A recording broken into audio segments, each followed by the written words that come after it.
ಮನೋವಿಹಾರಿಣಿ.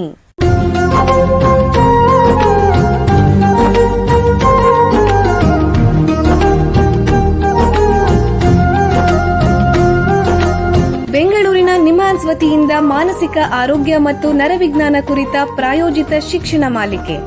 ಸಹಯೋಗ ಕರ್ನಾಟಕ ವಿಜ್ಞಾನ ಮತ್ತು ತಂತ್ರಜ್ಞಾನ ಅಕಾಡೆಮಿ, ವಿಜ್ಞಾನ ಮತ್ತು ತಂತ್ರಜ್ಞಾನ ಇಲಾಖೆ, ಕರ್ನಾಟಕ ಸರ್ಕಾರ. ಕೇಳಿ ಮಾನಸಿಕ ಆರೋಗ್ಯ ಮತ್ತು ನರವಿಜ್ಞಾನ ಕುರಿತ ಮಾಲಿಕೆ ಮನೋವಿಹಾರಿಣಿ. ನಮಸ್ಕಾರ ಶ್ರೋತೃಗಳೇ, ನಿಮಗೆಲ್ಲರಿಗೂ ಮನೋವಿಹಾರಿಣಿ ಶಿಕ್ಷಣ ಮಾಲಿಕೆ ಈ ಸಂಚಿಕೆಗೆ ಆತ್ಮೀಯ ಸ್ವಾಗತ. ಹಿಂದಿನ 3 ಸಂಚಿಕೆಗಳಿಂದ ಮಿದುಳುಗಾಯದ ಬಗ್ಗೆ ಚರ್ಚೆ ಮಾಡ್ತಾ ಬಂದಿದ್ದೀವಿ. ಅದನ್ನೇ ಮುಂದುವರಿಸ್ತಾ ಮಿದುಳುಗಾಯ ಆಗಿರೋ ರೋಗಿಗಳಿಗೆ ಮತ್ತು ಆರೈಕೆದಾರರಿಗೆ ಅತ್ಯವಶ್ಯವಾಗಿರೋ ಮನೋಸಾಮಾಜಿಕ ಬೆಂಬಲದ ಬಗ್ಗೆ ತಿಳ್ಕೊಳ್ಳೋಣ. ಭಾರತಿ 15 ವರ್ಷದ ಹುಡುಗಿ. ಅವಳ ಜೀವನದ ತುಂಬ ಕನಸುಗಳು ಮತ್ತು ನಗು. ಒಂದು ಸಂಜೆ ಶಾಲೆಯಿಂದ ಸೈಕಲಲ್ಲಿ ಬರ್ತಿರ್ಬೇಕಾದ್ರೆ ವೇಗವಾಗಿ ಬಂದ ಕಾರು ಅವಳಿಗೆ ಡಿಕ್ಕಿ ಹೊಡಿತು. ಅವಳು ಪ್ರಜ್ಞೆ ತಪ್ಪಿ ರಸ್ತೆ ಮೇಲೆ ಬಿದ್ದೋದ್ಲು. ತಲೆಯಿಂದ ರಕ್ತಸ್ರಾವ ಆಯಿತು. ಸುತ್ತಲಿನ ಜನ ಅವಳನ್ನು ಆಸ್ಪತ್ರೆಗೆ ಕರೆದೊಯ್ದರು. ಅವರ ತಂದೆ ತಾಯಿಗೆ ವಿಷಯ ಗೊತ್ತಾಗಿ ಆಸ್ಪತ್ರೆಗೆ ಓಡಿದ್ರು. ಭಾರತಿ ತಲೆಗೆ ತೀವ್ರ ಪೆಟ್ಟಾಗಿದ್ದು ICUಗೆ ಅಡ್ಮಿಟ್ ಮಾಡಿದ್ದಾರೆ ಎಂದ ಕೂಡಲೇ ಗಾಬರಿಯಿಂದ ಕುಸಿದುಬಿಟ್ರು. ಆಸ್ಪತ್ರೆ ಕಾರಿಡಾರ್ಗಳು, ICU ಯಂತ್ರಗಳ ಶಬ್ದದ ನಡುವೆ ತಾಯಿಯ ಅಳುವಿನ ಶಬ್ದ ಬೆರೆತೋಯ್ತು. ಬಹಳ ಧೈರ್ಯಶಾಲಿಯಾಗಿದ್ದ ಭಾರತಿ ತಂದೆ ಕೂಡ ಏನು ಮಾಡಬೇಕು ಅಂತ ಗೊತ್ತಾಗಲಿಲ್ಲ. ಮಗಳು ಹೇಗಿದ್ದಾಳೋ, ಬದುಕ್ತಾಳೋ ಅನ್ನೋ ಚಿಂತೆಯಲ್ಲಿ ICU ಹೊರಗಡೆ ಬೆಂಚಿನ ಮೇಲೆ ನೆಲಾನೇ ದಿಟ್ಟಿಸ್ತಾ ಕೂತಿದ್ರು. ಇಬ್ಬರ ಮನಸ್ಸಲ್ಲೂ ಅಪರಾಧಿ ಭಾವನೆ, ಭಯ ಮತ್ತು ಅಸಹಾಯಕತೆ ಎಲ್ಲ ಭಾವನೆಗಳು ಒಟ್ಟಿಗೆ ಉಕ್ಕಿದವು. ಇಬ್ಬರಿಗೂ ಹಸುವೆ ಇಲ್ಲ, ನಿದ್ದೆ ಇಲ್ಲ, ನೆಮ್ಮದಿ ಇಲ್ಲ. ಯಾರಿಗೇ ಆಗಲಿ ಈ ಪರಿಸ್ಥಿತಿ ನಿಭಾಯಿಸೋದು ಬಹಳ ಕಷ್ಟ. ಇಂತಹ ಸಂದರ್ಭದಲ್ಲಿ ತಜ್ಞರ ಸಹಾಯ ಅವಶ್ಯಕ. ಮಿದುಳುಗಾಯದಂತಹ ಆಘಾತಕಾರಿ ಸನ್ನಿವೇಶಗಳನ್ನು ಎದುರಿಸಕ್ಕೆ ಮಾನಸಿಕ ಮತ್ತು ಸಾಮಾಜಿಕ ಬೆಂಬಲ ಬಹಳ ಮುಖ್ಯ. ಇದು ರೋಗಿಗಳಿಗೂ ಬೇಕು, ಅವರ ಕುಟುಂಬದವರಿಗೂ ಬೇಕು. ಇವತ್ತು ಮಿದುಳುಗಾಯ ಆದ ರೋಗಿಗಳಿಗೆ ಮತ್ತು ಅವರ ಕುಟುಂಬದವರಿಗೆ ಮನೋಸಾಮಾಜಿಕ ಬೆಂಬಲದ ಬಗ್ಗೆ ಹೆಚ್ಚಿನ ಮಾಹಿತಿ ಸಂಗ್ರಹಿಸೋಣ. ಮನೋಸಾಮಾಜಿಕ ಕಾರ್ಯಕ್ಷೇತ್ರದಲ್ಲಿ ಸುಮಾರು 30 ವರ್ಷಗಳಿಂದ ಸೇವೆ ಮತ್ತು ಸಂಶೋಧನೆ ಮಾಡ್ತಾ ಇರೋ ನಿಮ್ಹಾನ್ಸ್ನ ಸೈಕ್ಯಾಟ್ರಿಕ್ ಸೋಷಿಯಲ್ ವರ್ಕ್ ವಿಭಾಗದಲ್ಲಿ ಹೆಚ್ಚುವರಿ ಪ್ರಾಧ್ಯಾಪಕರಾಗಿರುವಂತಹ ಡಾಕ್ಟರ್ TR ಕಣ್ಮಣಿ ಅವರು ನಮ್ಮ ಜೊತೆಗಿದ್ದಾರೆ. ಅವರನ್ನ ಸ್ವಾಗತಿಸೋಣ. ನಮಸ್ಕಾರ ಡಾಕ್ಟರ್ ಕಣ್ಮಣಿ ಅವರೇ. ನಮಸ್ಕಾರ ಸರ್. ನಿಮಗೆ ಈ ಕಾರ್ಯಕ್ರಮಕ್ಕೆ ಸ್ವಾಗತ.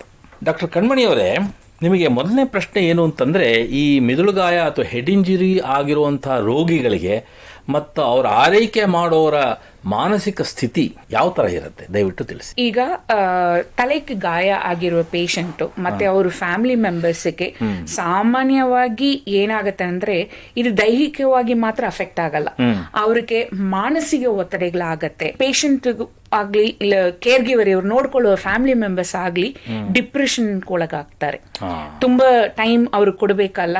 ಪ್ಲಸ್ ಪೇಷಂಟ್ಗೂ ತಾನು ಏನ್ ಮಾಡ್ತೀವಿ, ಅಯ್ಯೋ ನನಗೆ ಹಿಂಗ್ ಗಾಯ ಆಯ್ತು, ನಾನು ಎಲ್ಲೂ ಓಡಾಡಕ್ ಆಗಲ್ಲ ಅನ್ನೋ ಒಂದು ದುಃಖದಲ್ಲಿ ದುಃಖ ಆಗುವಂತ ಸಂಕಟ ಆಗತ್ತೆ. ಎರಡನೇದು ತುಂಬಾ ಗಾಬರಿ ಆಗತ್ತೆ ಅಥವಾ ಆತಂಕ ಮತ್ತು ಗೊಂದಲಗಳು ತುಂಬಾ ಜಾಸ್ತಿ ಇರುತ್ತೆ ಅವರಿಗೆ.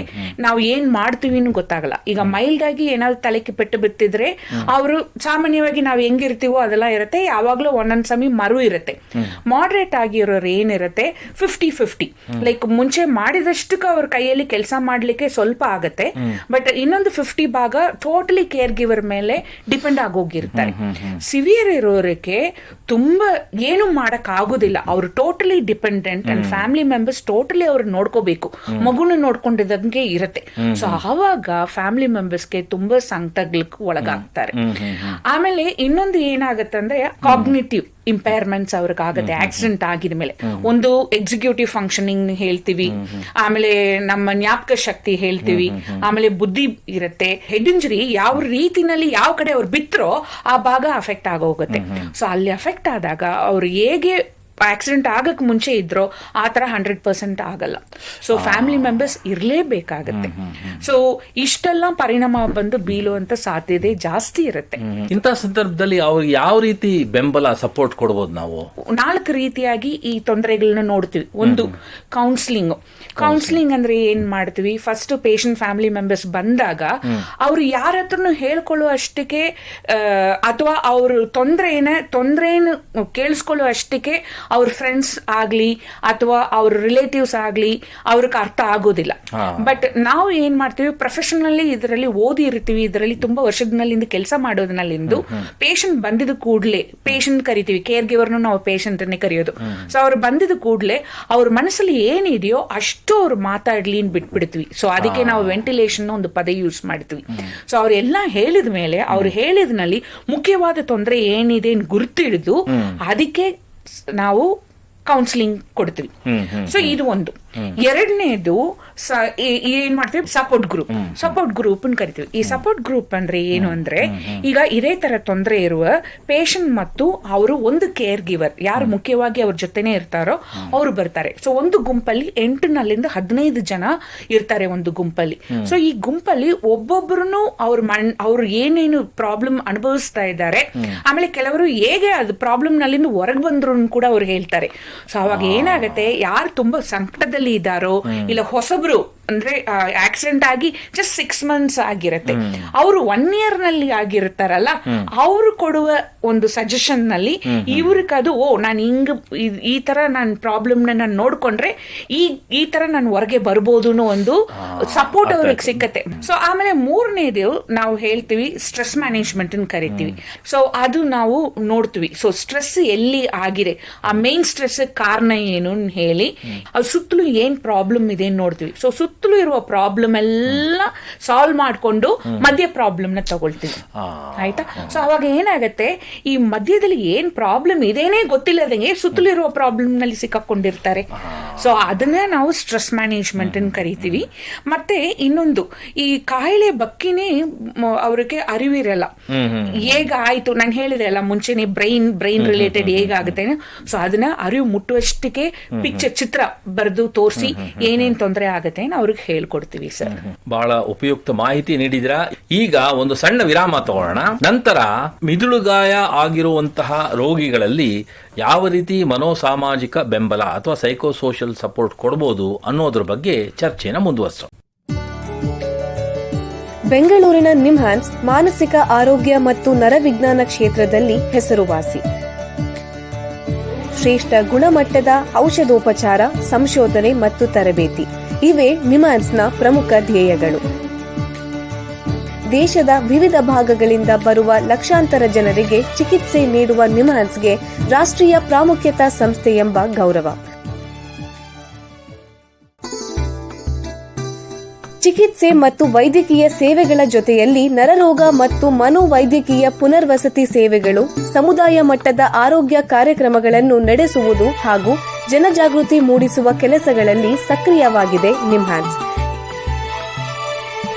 ಈ ನಿಟ್ಟಿನಲ್ಲಿ ಆಕಾಶವಾಣಿಯ ಶ್ರೋತೃಗಳಿಗೆ ನರಮಂಡಲ ಮತ್ತು ಮಾನಸಿಕ ಆರೋಗ್ಯದ ಬಗ್ಗೆ ಉಪಯುಕ್ತ ಮಾಹಿತಿ ನೀಡುವುದೇ ಕರ್ನಾಟಕ ವಿಜ್ಞಾನ ಮತ್ತು ತಂತ್ರಜ್ಞಾನ ಅಕಾಡೆಮಿಯ ಸಹಯೋಗದೊಂದಿಗೆ ಮೂಡಿಬರುತ್ತಿರುವ ಈ ಮನೋವಿಹಾರಿಣಿ ಶಿಕ್ಷಣ ಮಾಲಿಕೆಯ ಮೂಲ ಉದ್ದೇಶ.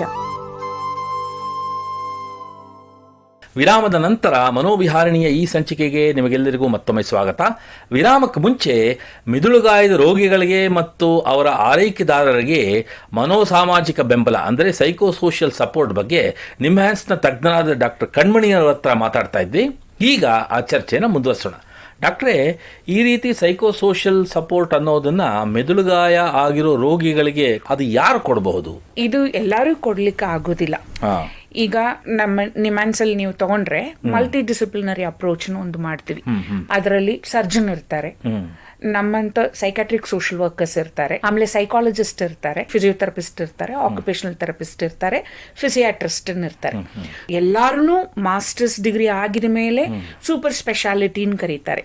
ಹೇಗೆ ಕೌನ್ಸಿಲಿಂಗ್ ಕೊಡಬೇಕು, ಥೆರಪಿ ಕೊಡಬೇಕಾಗತ್ತೆ, ಈ ತರ ಪೇಷಂಟ್ ಬಂದಾಗ ಯಾವ ರೀತಿನಲ್ಲಿ ಅವ್ರಿಗೆ ಸ್ಕಿಲ್ ಅಂದ್ರೆ ಮುಂಚೆ ಅವರು ನಡೆಸಿದ ಜೀವನ ಈಗ ಆಕ್ಸಿಡೆಂಟ್ ಆಗಿದ ಮೇಲೆ ಅವರು ಯಾವುದನ್ನು ಜ್ಞಾಪಕ ಇರಲ್ಲ.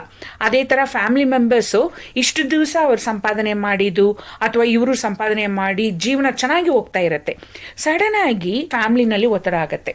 ಸೊ ಅದನ್ನ ಯಾವ ರೀತಿನಲ್ಲಿ ಪರಿಹಾರ ಕೊಡ್ಬೋದು ಎಲ್ಲ ಟ್ರೈನಿಂಗ್ನು ಈ ಮಾಸ್ಟರ್ಸ್ ಲೆವೆಲ್ ಆಗಲಿ, ಎಂಫಿಲ್ ಆಗಲಿ, PhD ಆಗಲಿ ಆಗಿರತ್ತೆ. ಅಂಥವ್ರು ಮಾತ್ರ ಇವರಿಗೆ ಸಪೋರ್ಟ್ ಕೊಡ್ಲಿಕ್ಕೆ ಸಾಧ್ಯ ಆಗತ್ತೆ.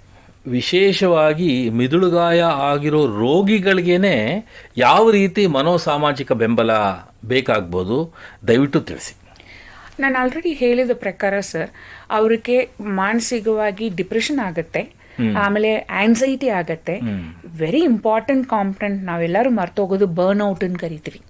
ಬರ್ನ್ಔಟ್ ಅಂದ್ರೆ ತುಂಬಾ ದಿವಸಗಳು, ಒಂದು 3 ತಿಂಗಳಾಗ್ಲಿ 6 ತಿಂಗಳಾಗ್ಲಿ ಅವ್ರನ್ನೇ ನೋಡ್ಕೊಂಡು ಅವ್ರ ಜೊತೆನೇ ಇತ್ಕೊಂಡು ಇರ್ತಾರಲ್ಲ, ಅವಾಗ ಅಯ್ಯಪ್ಪ ನಾನು ಯಾಕಪ್ಪ ಇರಬೇಕು, ಇದ್ದು ಏನು ಪ್ರಯೋಜನ ಅನ್ನೋ ಒಂದು ರೀತಿಗೆ ಒಳಗಾಗ್ತಾರೆ.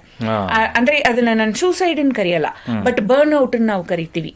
ಅಂದ್ರೆ ನನಗೆ ಯಾರು ಇಲ್ಲ, ಯಾರನ್ನು ನನ್ನನ್ನ ಈ ಪೇಷಂಟ್ ನೋಡ್ಕೊಳ್ಳಕ್ಕೆ ನನ್ನ ಬಂದು ಯಾರನ್ನು ಕಾಪಾಡಲ್ಲ ಅನ್ನೋ ಒಂದು ಈ ಸಿಚುವೇಶನ್ ಅವರು ಒಳಗಾಗ್ತಾರೆ. ಪೇಷಂಟ್ ಫ್ಯಾಮಿಲಿ ಮೆಂಬರ್ಸ್ ಅನ್ನು ಬರ್ನ್ಔಟ್ ಆಗೋಗ್ತಾರೆ. ಸೊ ಆ ಬರ್ನ್ಔಟ್ ಆದಾಗ ಏನಾಗತ್ತೆ, ಅವ್ರಿಗೆ ತುಂಬಾ ಮಾನಸಿಕವಾಗಿ ತೊಂದರೆ ಆಗತ್ತೆ. ಪ್ಲಸ್ ಆ ಕೇರ್ ಗಿವರ್ಗೆ, ಫ್ಯಾಮಿಲಿ ಮೆಂಬರ್ಸ್ಗೆ ಡಿಪ್ರೆಷನ್ ಆಗತ್ತೆ, ಫ್ಯಾಮಿಲಿ ಮೆಂಬರ್ಸ್ಗೆ ಗಾಬರಿ ಆಗೋಗುತ್ತೆ, ಫ್ಯಾಮಿಲಿ ಮೆಂಬರ್ಸ್ಗೆ ದುಃಖ ತುಂಬಾ ಜಾಸ್ತಿ ಆಗೋಗಿ ಹೆಲ್ಪ್ಲೆಸ್ನೆಸ್, ಹೋಪ್ಲೆಸ್ನೆಸ್ ಸುಮಾರು ಭಾವನೆಗಳು ಬರುತ್ತೆ. ಸೊ ಇದು ಒಂದು ಆಗತ್ತೆ. ಆಮೇಲೆ ನಾವ್ ಏನ್ ಮಾಡ್ತೀವಿ, ಸಪೋರ್ಟಿವ್ ನೆಟ್ವರ್ಕ್ ಅನ್ನು ಕರಿತೀವಿ. ಅಂದ್ರೆ ಇದೇ ತರ ಅನುಭವಿಸುವ ಕೇರ್ ಗಿವರ್ಸ್ ನಾನು ಆಲ್ರೆಡಿ ಗುಂಪು ಹೇಳಿದೆ ಅಲ್ವಾ, ಗ್ರೂಪ್. ಸೊ ಆ ಗ್ರೂಪ್ ಫಾರ್ಮೇಶನ್ ಮಾಡಿ ಇವ್ರು ಯಾವ ರೀತಿನಲ್ಲಿ ಹೊರಗಡೆ ಬರ್ಬೋದು ಅನ್ನೋದನ್ನ ಚರ್ಚೆ ಮಾಡಿ ಹೊರಗೆ ಕರ್ಕೊಂಡು ಬರ್ತೀವಿ. ಆಮೇಲೆ ವಿ ಆಲ್ಸೋ ಇಲ್ನೆಸ್ ಎಜುಕೇಶನ್, ಅಂದ್ರೆ ಈ ಬ್ರೈನ್ ಅಲ್ಲಿ ಪೆಟ್ಟು ಬಿತ್ತಿರೋದ್ನಲ್ಲಿருந்து ಏನೆಲ್ಲ ಸಂಕಟ ಆಗತ್ತೆ ಫಸ್ಟೇ ಅವ್ರಿಗೆ ಹೇಳ್ಕೊಟ್ಟು ಅವ್ರನ್ನ ಮಾನಸಿಕವಾಗಿ ನಾವು ಪ್ರಿಪರೇಷನ್ ಮಾಡ್ತೀವಿ. ಆಮೇಲೆ ಅವರಲ್ಲಿ ಕೋಪಿಂಗ್ ಸ್ಟ್ರಾಟಜಿನ ಕರಿತೀವಿ. ಯಾವುದೇ ಸಂಕಟ ಬಂದ್ರು ಅದನ್ನ ಹೇಗೆ ಎದುರಿಸಬೇಕು, ಆಮೇಲೆ ಅದರಲ್ಲಿಂದ ಹೊರಗೆ ಬರ್ಲಿಕ್ಕೆ ದಾರಿಗಳು ಏನು ಅನ್ನೋದನ್ನೇ ಟ್ರೈನ್ ಮಾಡ್ತೀವಿ ಅವ್ರನ್ನ. ಆಮೇಲೆ ಕೆಲವು skills like problem solving skills, ಯಾವುದೋ ಒಂದು ತೊಂದರೆ ಆಗೋಯ್ತು, ತೊಂದರೆ ಆಗಿದ ತಕ್ಷಣ ಹಂಗೆ ಫ್ರೀಸ್ ಆಗೋದಿಲ್ಲ, ಆ ತೊಂದರೆನೇ ಯಾವ ರೀತಿನಲ್ಲಿ ನೋಡಿ, ತೊಂದರೆ ಎಲ್ಲಿಂದ ಶುರುವಾಯಿತು ನೋಡಿ ಅದನ್ನ ಯಾವ ತರ ಅವರು ಹೊರಗೆ ಬರಬೇಕು ಅನ್ನೋದನ್ನ ಹೇಳ್ಕೊಡ್ತೀವಿ. ಇದು ಸಾಧಾರಣವಾಗಿ ರೋಗಿಗಳಿಗೆ ನೀವು ಈ ರೀತಿ ಒಂದು ಸಪೋರ್ಟ್ ಕೊಡ್ತೀರಿ. ಫ್ಯಾಮಿಲಿ ಮೆಂಬರ್ಸ್ಗೂ ಸೇಮ್ ಕೊಡ್ತೀವಿ. ಫ್ಯಾಮಿಲಿ ಮೆಂಬರ್ಸ್ಗೆ ಅಂದ್ರೆ ವಿಶೇಷವಾಗಿ ಯಾವ ರೀತಿ ಹೆಚ್ಚಿಗೆ ಸಪೋರ್ಟ್ ಬೇಕಾಗುತ್ತೆ? Home care. ಈಗ ಹಾಸ್ಪಿಟಲ್ ಅಲ್ಲಿ ಇದ್ದಾಗ ನಾವೆಲ್ಲರೂ ಸುತ್ತಿ ಇರ್ತೀವಿ, ಅವ್ರಿಗೆ ಭಯ ಆಗಲ್ಲ, ಗಾಬರಿ ಆಗಲ್ಲ, ಇಂಡಿಪೆಂಡೆಂಟ್ ಆಗಿ ಮಾಡ್ಬೇಕು ಅನ್ನೋ ಒಂದು ಕಷ್ಟನೂ ಆಗಲ್ಲ. ಬಟ್ ಮನೆಗೆ ಹೋಗಿದ ಮೇಲೆ ಎಲ್ಲಾ ಸಂಕಟನೂ ಶುರುವಾಗತ್ತೆ. ಈಗ ಫಿಸಿಕಲಿ ಕೆಥೆಟರ್ ಇರುತ್ತೆ, ಅಥವಾ ಲೈಕ್ ಟ್ರೆಕೋಸ್ಟಮಿ ಅಂತೀವಿ, ಲೈಕ್ ಉಸಿರಾಡಕ್ಕೆ ತೊಂದರೆ ಆದಾಗ ಒಂದು ಹೋಲ್ ಹಾಕಿ ಅದಕ್ಕೊಂದು ಮೆಷಿನ್ ಹಾಕಿರ್ತಾರೆ. ಮೆಷಿನ್ ನಾನು ಹೇಳ್ತೀನಿ, ಬಟ್ ಟ್ರೆಕೋಸ್ಟಮಿ. ಸೊ ಆವಾಗ ಅದನ್ನ ಹೊರಗೆ, ಒಳಗಡೆ ಇದೆಲ್ಲ ಕಫಗಳನ್ನ ಕಟ್ಕೊಂಡಿರುತ್ತೆ, ಅದೆಲ್ಲ ಹೊರಗಡೆ ಬರ್ಲಿಕ್ಕೆ ಅವ್ರನ್ನ ಟ್ರೈನ್ ಮಾಡ್ಬೇಕು. ನರ್ಸಿಂಗ್ ಸ್ಟಾಫ್ ಟ್ರೈನ್ ಮಾಡಿ ಕಳಿಸ್ಕೊಡ್ತಾರೆ. ಸೊ ಅವಾಗ ಮಾಡುವಾಗ ಕೆಲವರಿಗೆ ಗಾಬರಿ ಆಗೋಗುತ್ತೆ, ಸಂಕಟಗಳಾಗತ್ತೆ. ಆಮೇಲೆ ಮನೆಗೆ ಹೋಗಿದ ಮೇಲೆ ಸಡನ್ ಆಗಿ ಏನೋ ಒಂದು ಪ್ರಜ್ಞೆ ತಪ್ಪಿ ಬಿತ್ತೋದ್ರು, ಅಥವಾ ಮೆಡಿಸಿನ್ ತಗೊಂಡಾಗ ಬೇರೆ ಏನೋ ರಿಯಾಕ್ಷನ್ ಆಗತ್ತೆ. ಅವಾಗ ಆ ಸಂದರ್ಭದನ್ನ ಹೇಗೆ ಎದುರಿಸಬೇಕು, ಅಂಡ್ ಇಮಿಡಿಯೇಟ್ ಆಗಿ ಹಾಸ್ಪಿಟಲ್ ಕರ್ಕೊಂಡ್ ಬರ್ಬೇಕು. ಹಾಸ್ಪಿಟಲ್ ಅಲ್ಲಿ ಅವ್ರ ಡಾಕ್ಟರ್ OPD ಇಲ್ಲ ಅಂದ್ರೆ ಕ್ಯಾಶುಯಾಲಿಟಿ ಕರ್ಕೊಂಡ್ ಬರ್ಬೇಕು. ಸೊ ಈ ತರಬೇತಿ ಎಲ್ಲ ನಾವು ಆಲ್ರೆಡಿ ಕೌನ್ಸಿಲಿಂಗ್ ಮುಖಾಂತರವಾಗಿ ಅವ್ರಿಗೆ ಹೇಳಿಕೊಟ್ಟಿರ್ತೀವಿ. ಸೊ ಬೇಸಿಕಲಿ ಮನೆಗೆ ಹೋಗಿದ ಮೇಲೆ ಯಾವ ರೀತಿನಲ್ಲಿ ಪೇಷಂಟ್ ನೋಡ್ಕೋಬೇಕು ಅನ್ನೋದನ್ನ ಕೇರ್ ಗಿವರ್ಗೆ ಮುಖ್ಯವಾಗಿ ಹೇಳ್ಕೊಡ್ತೀವಿ.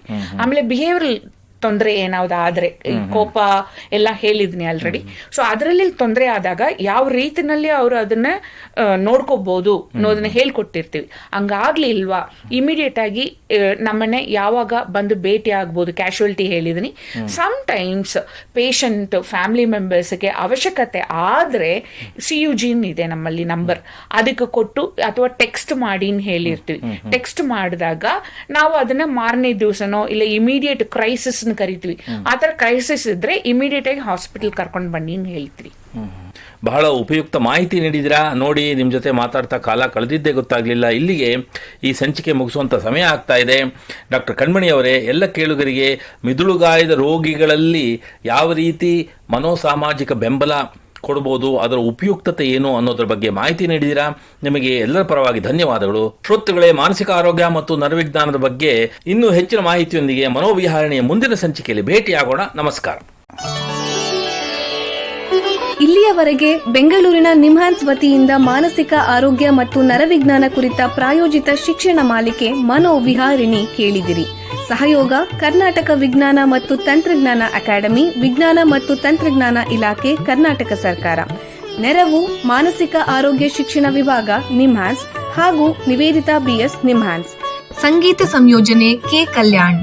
ಪರಿಕಲ್ಪನೆ, ನಿರೂಪಣೆ ಮತ್ತು ನಿರ್ಮಾಣ ಡಾಕ್ಟರ್ ಎಂಎಂ ಶ್ರೀನಿವಾಸ್ ಭರತ್ ನಿಮ್ಹಾನ್ಸ್. ನಿಮ್ಮ ಸಂದೇಶಗಳನ್ನು ಕಳಿಸಬೇಕಾದ ದೂರವಾಣಿ ಸಂಖ್ಯೆ 7891105524 7899105524.